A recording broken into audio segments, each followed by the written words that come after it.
Hello friends, welcome back to our YouTube channel. अभी हम लोग यहाँ पे आईसीआईसीआई बैंक लिमिटेड के एनालिसिस करेंगे एंड इस वीडियो में देखेंगे आने वाले नेक्स्ट वीक में प्लस जब कल के दिन 30 सितंबर को मार्केट ओपन हुआ तो किस तरीके से प्राइस एक्शन पैटर्न दिखाएगा और इसके इंपॉर्टेंट लेवल्स कैसे रह सकते हैं।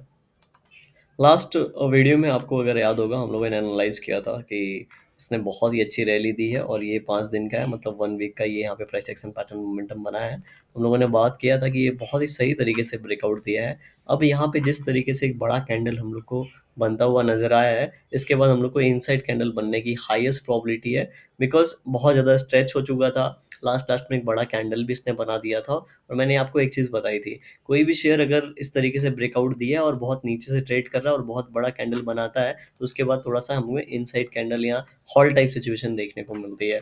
सेम चीज़ यहाँ पे रिपीट हुई है, तो टेक्निकल्स हमेशा काम करता है। ठीक है, अभी यहाँ पे जो सिचुएशन बनी है अगर आप देखेंगे तो लास्ट में नो डाउट हम लोग को एक नेगेटिव कैंडल देखने को मिल रहा होगा ऊपर की ओर से, लेकिन हम लोग वीकली टाइम फ्रेम पे देखेंगे तो ज़्यादा हम लोग को पता चलेगा। वीकली टाइम फ्रेम पे थोड़ा सा यहाँ पे एक छोटा सा कैंडल देखने को मिल रहा होगा। अभी ये दोनों कैंडल में ही बहुत बड़ी रैली हो गई थी। एक्चुअली में ये जो रैली है, ऐसा इतना रैली करने में बहुत बार ये 3 वीक या 4 वीक लगा देता है, लेकिन यहाँ पे सिर्फ 2 वीक के अंदर इतनी बड़ी रैली होने की वजह से अब यहाँ पे थोड़ा सा साइडवेज ये जाएगा। ऐसी हम लोगों ने यहाँ पे टेक्निकली प्रोबेबिलिटीज की हाई थी और वैसा ही यहाँ पे हुआ। ठीक है, अभी नेक्स्ट वीक में क्या हो सकता है, देखिए अभी ये काफ़ी बुलिश है। ठीक है, काफ़ी बुलिश है। एक बार मंथली टाइम फ्रेम पे कैंडल देख लेते हैं। नो डाउट कल का दिन हमारे पास मंथली टाइम फ्रेम पे बचा हुआ है, फिर भी हम लोग को इसका कैंडल देखना पड़ेगा। तो अब मंथली टाइम फ्रेम पे अगर इसे और ऊपर क्यों निकलना है, मतलब एक स्ट्रांग क्लोजिंग देनी है। स्ट्रांग क्लोजिंग देने के लिए क्या होना चाहिए कि कहीं ना कहीं 1330 1348, ठीक है, 1330 1348 इन लेवल्स के आसपास अगर हम लोग को यहाँ पे क्लोजिंग मिलता है तब हम लोग इस कैंडल को क्या मानेंगे, स्ट्रांग मानेंगे। अदरवाइज इस कैंडल को स्ट्रांग नहीं मान पाएंगे, क्योंकि ये किस तरह कैंडल हो जाएगा, बिल्कुल इस टाइप का कोई कैंडल हो जाएगा, या फिर इस तरीके से ब्रेकआउट पे कहीं कैंडल बना हो तो इस तरीके का कैंडल हो जाएगा। समझ रहे हैं, इस तरीके का कैंडल यहाँ पे हम लोग को देखने को मिलेगा। इसीलिए अगर इस कैंडल को कल के दिन आईसीआईसीआई बैंक को स्ट्रांग क्लोज होना है और 1-2 महीने और यहाँ पे ट्रेंड करना है तो यहाँ पे थोड़ा सा क्लोजिंग हम लोग को कल के दिन ऊपर देखने को मिलेगा। ये मिलना चाहिए, ये हमें पता चल गया। अगर इसको ज़्यादा बुलिश बनाना है तो हमें क्या होना करना पड़ेगा, क्लोजिंग ऊपर देने की पड़ेगी और कल का ही टाइम है, उसके बाद मंथ का कैंडल हमारा चेंज हो जाएगा। अगर कल के दिन थोड़ा-सा भी ये नीचे आता है तो ये थोड़ा-सा अगेन ये बियरिश हो जाएगा एंड बियरिश होने की वजह से यहाँ पे इस कैंडल का मोर देन 50% के नीचे क्लोजिंग की वजह से फिर नेक्स्ट मंथ में हमें बहुत बड़ा प्राइस एक्शन पैटर्न देखने को नहीं मिलेगा। ठीक है? तो अगर ऐसा होता है तो हम लोग को थोड़ा-सा नेक्स्ट मंथ में पहले 1-2 हफ्ते थोड़ा-सा यहाँ पे साइडवेज जैसा मार्केट मिल सकता है, साइडवेज टू डाउन ट्रेंड, उसके बाद हम लोग देखेंगे। अगेन हम लोग वीकली टाइम फ्रेम पे चलते हैं। वीकली टाइम फ्रेम पे जैसा हम लोगों ने डिस्कस किया कि अगर किसी भी सिचुएशन में, ठीक है, अभी कल से नया वीक स्टार्ट हो रहा है तो अभी भी ये हाई दूर है और ये यहाँ पे लो दूर है, तो काफ़ी अच्छा डिस्टेंस है। ठीक है, तो अभी भी नेक्स्ट वीक के स्टार्टिंग 1-2 दिन में हो सकता है इसके बीच में ही प्राइस एक्शन पैटर्न बनाए या एक बार कोई कैंडल इसको रीटेस्ट करने जाए और वहीं से फिर से सेलिंग आ जाए। इसके हाई को ब्रेक करना तो अभी थोड़ा सा मुश्किल लग रहा है नेक्स्ट वीक के लिए। उसके बाद हो सकता है, ठीक है, प्राइस एक्शन पैटर्न देखने के बाद नेक्स्ट वीक में हम लोग देखेंगे, लेकिन नेक्स्ट वीक में इसका ब्रेकआउट देना थोड़ा-सा मुझे यहाँ पे मुश्किल नज़र आ रहा है। अब यहाँ पे तो फिर क्या हो सकता है, जिस तरीके से ये कैंडल बना है, नो डाउट ये कैंडल आप देखिए क्या पता कर पा रहे होंगे, बहुत ज़्यादा आपको कुछ पता नहीं चलेगा। क्यों?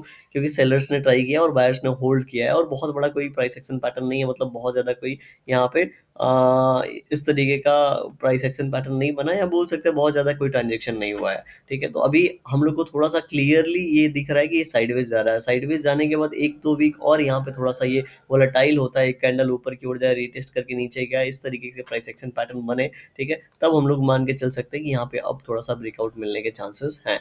अगेन मैं डेली टाइम फ्रेम पे जाएँगे एंड डेली टाइम फ्रेम पे जिस तरीके से ये ब्रेकआउट हम लोग को एक बड़ा नेगेटिव कैंडल देखने को मिला है, ये नेगेटिव कैंडल क्या शो कर रहा है, अगर आप यहाँ पे देखेंगे तो 2-4 दिन यहाँ पे अच्छे से इसने ट्रेड किया, साइडवेज़ जा रहा था, लेकिन ये बड़े नेगेटिव कैंडल ने यहाँ पे 4 दिन की रैली को क्या किया है, कवर कर दिया है। इसलिए ये यहाँ पे एंगल्फिंग बेयरिश हो गया है, लेकिन एंगल्फिंग बेयरिश जब भी हुआ है तो हमें ये चीज़ पॉइंट में ध्यान में रखना है कि गैप अप ओपन नहीं होना चाहिए। अगर गैप अप ओपन होता है और यहीं से ऊपर क्यों निकल जाता है तो इस कैंडल का ज़्यादा मतलब नहीं रहेगा और ये इसके हाई को जैसे ही ब्रेकआउट करेगा हम लोग को ऊपर की ओर एक रैली देखने को मिल सकता है। हो सकता है ये रैली बहुत बड़ी ना हो, ठीक है? और ये 1330 1340 तक जाके क्लोजिंग दे दे, ऐसा हो सकता है, ठीक है? तो क्योंकि जैसा मैंने बताया मंथली टाइम फ्रेम पे अगर कैंडल स्ट्रॉन्ग करना है तो यहाँ पे थोड़ा-सा एक रैली देना पड़ेगा। ऐसा सिचुएशन हो सकता है कल के दिन जब मार्केट ओपन हो तो। लेकिन अगर ऐसा नहीं होता है और यहाँ पे मार्केट ओपन होने के बाद अगेन सेलिंग और बाइंग वाला मैं कॉन्सेप्ट आपको बहुत बार बता चुका हूँ, इस वीडियो में भी रिपीट करूंगा। लेवल्स का यहाँ पे सब गेम है, ठीक है। बहुत लोग वन वे डायरेक्शनल मोमेंटम करते हैं कि अगर ये लेवल ब्रेकआउट किया, ऊपर क्यों निकला तो हम लोग ऊपर देखेंगे, नीचे की बात नहीं करते हैं। मैं हमेशा आपको दोनों चीज बता देता हूँ कि दोनों पॉइंट ऑफ व्यू आपको पता रहे, लेकिन जिसकी ज्यादा प्रॉबिलिटी होगी मैं उसको हमेशा आपके सामने रखता हूँ। अभी यहाँ पे क्या है, इनगल्फिंग कैंडल बना है, अगर यहाँ आके, ठीक है, इस लेवल के, इस कैंडल के लो को ब्रेक करता है तो जस्ट इमीडिएटली हम लोग को 1292, पहला तो 1300 लेवल है, उसके बाद हो सकता है 1300 को ब्रीच कर दे एंड 1290 से लेके 95 के बीच में आने की कोशिश करे। अगेन इतने बड़े कैंडल के बाद मैं बहुत बड़ा नेगेटिव कैंडल एक्सपेक्ट नहीं कर रहा हूँ। एक अगर नीचे की ओर आता भी है तो एक छोटा सा, इस तरीके से एक छोटा नेगेटिव कैंडल मैं एक्सपेक्ट कर रहा हूँ नीचे की ओर, बहुत बड़ा मंडे के दिन कैंडल एक्सपेक्ट नहीं कर रहा हूँ। अगेन 15 मिनट टाइम फ्रेम पे चलते हैं।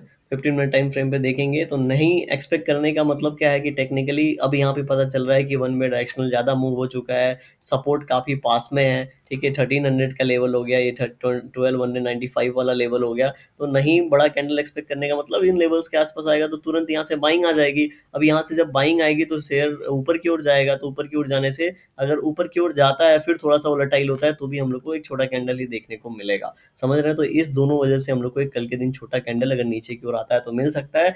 एंड अगर इस जोन में कहीं पे गैप अप ओपन होता है लगभग लगभग 1318 1315 के आसपास, उसके बाद जाके अपने इस हाई को ब्रेकआउट देने की कोशिश करता है। अब ये हाई क्यों इंपॉर्टेंट है, यहाँ पे एक दो तीन चार बार ऑलरेडी वायर्स ने कोशिश कर रखा है ब्रेक करने की।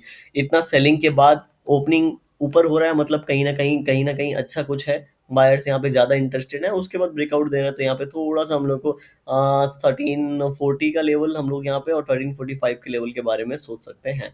वीडियो पसंद आया लाइक जरूर करिएगा, कमेंट करके बताइए कैसा लगा।